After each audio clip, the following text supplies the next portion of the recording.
Somewhere in the ocean right now, a machine as heavy as 7,800 elephants is doing something that shouldn't be possible, floating one moment and sinking the next, entirely on command. No cracks, no damage, no accident. Just a decision.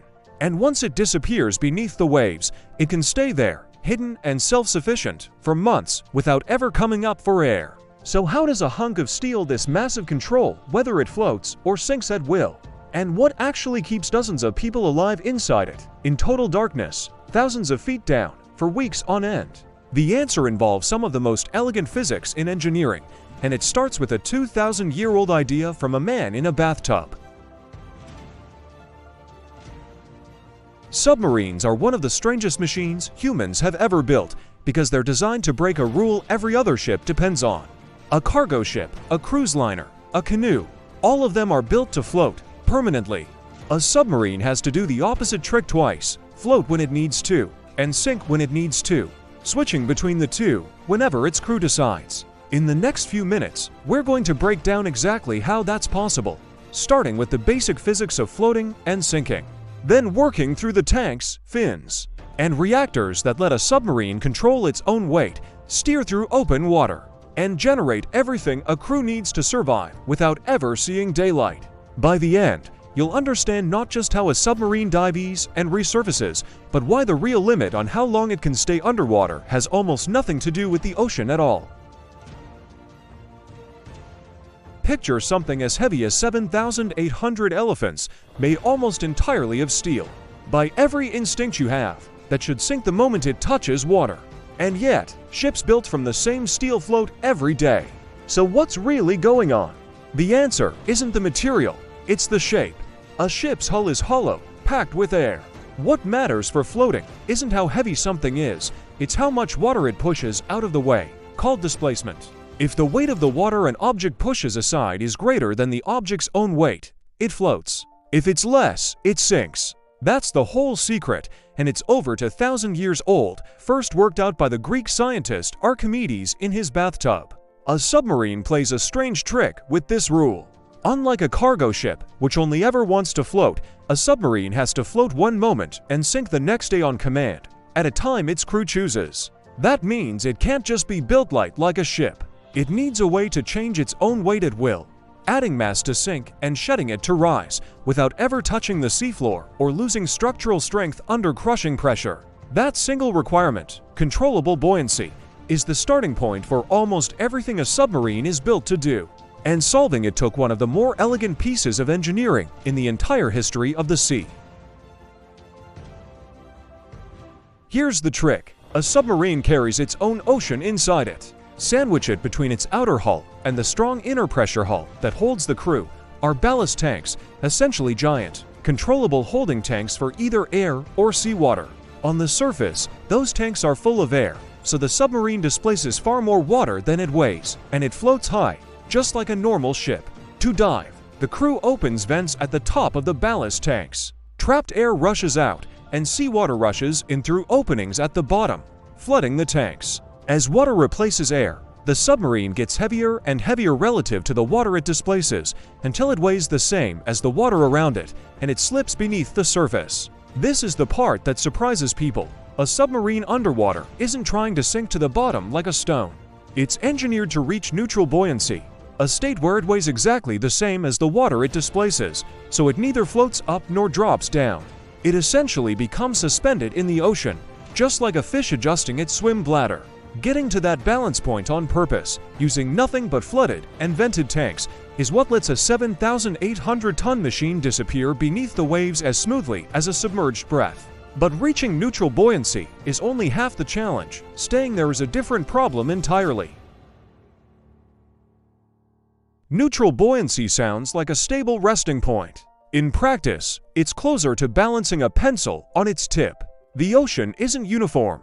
Water gets colder, saltier, and denser the deeper you go. Move into a slightly denser layer, and a submarine that was perfectly balanced suddenly floats a little. Drift into warmer, less dense water, and it starts to sink. Even burning fuel or the crew moving weight around the boat can tip the balance. To manage this, submarines use smaller trim tanks, fine-tuning tools that shift small amounts of water between the front and back of the boat.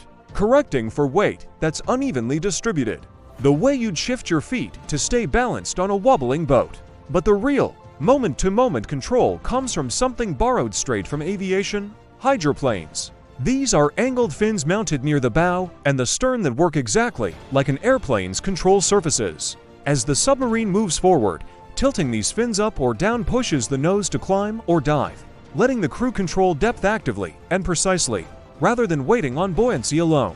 There's a catch, though. Hydroplanes only work while the submarine is moving. Stop entirely, and there's nothing pushing against those fins. That means a submarine can never simply sit still in open water. It has to keep gliding forward, constantly making tiny corrections, the same way a bicycle needs some forward motion to stay upright. Which raises an obvious question: what could possibly keep a machine moving continuously for weeks or months without ever coming up for air? For most of submarine history, the answer was not for very long. Early submarines ran on diesel engines that needed air to burn fuel, so they could only stay under for hours at a time on batteries before servicing to recharge. The real breakthrough came with nuclear power. Inside a nuclear submarine sits a small reactor that generates heat by splitting uranium atoms in a controlled process called nuclear fission. That heat boils water into steam, and the steam spins turbines that generate electricity and turn the propeller. No oxygen required, no fuel tank to run dry. A single reactor core can power a submarine for years without refueling, which is what allows a vessel like this to stay submerged for months rather than hours. Solving power was only step one, though.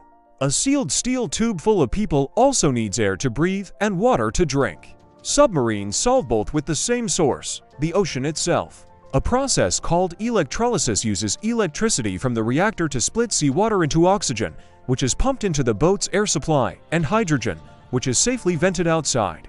Meanwhile, machines called CO2 scrubbers chemically strip the carbon dioxide the crew breathes out, keeping the air fresh. Separate distillation units boil seawater and condense the steam, producing all the fresh water the crew needs to drink, cook, and wash. Between the reactor and these life support systems, a modern submarine can, in theory, stay submerged almost indefinitely.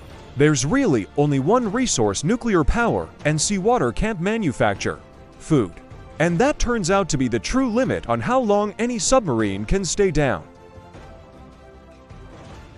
Surfacing uses the same trick as diving, just in reverse. High-pressure air, stored in tanks specifically for this purpose, is blasted into the ballast tanks, forcing the seawater back out through those same bottom vents. As air replaces water, the submarine grows lighter than the water around it, and with a gentle upward angle from the hydroplanes, it rises back toward the surface. In an emergency, there's a faster version of this called an emergency blow, which dumps huge volumes of high-pressure air into the tanks almost instantly, forcing the submarine upward fast, a last-resort system built for genuine crises, not everyday use. But under normal circumstances, a submarine's limits were never really about pressure, power, or air. The reactor could keep running. The scrubbers could keep the air clean. The distillers could keep making water.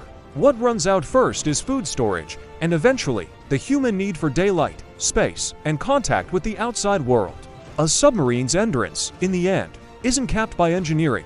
It's capped by the people inside it. That's the real answer to the question we started with. A 7,800-ton steel hull doesn't fight the ocean to stay under for months. It borrows the ocean's own rules, using displaced water to sink, angled fins to steer, and a nuclear reactor to outlast almost anything except the basic needs of its own crew. A submarine's greatest trick isn't fighting the ocean, it's cooperating with it. Flooding and venting tanks to control its own weight, angling fins like a plane to steer through water instead of air, and using a nuclear reactor to manufacture its own power, air, and water. A 7,800-ton machine can disappear for months using little more than physics that's been understood since ancient Greece. The only thing it can't manufacture is food, which is exactly why the ocean's biggest limit on a submarine was never the pressure outside the hull.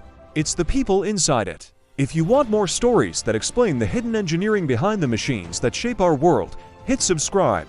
Beyond How breaks down exactly how and why things work, one machine at a time.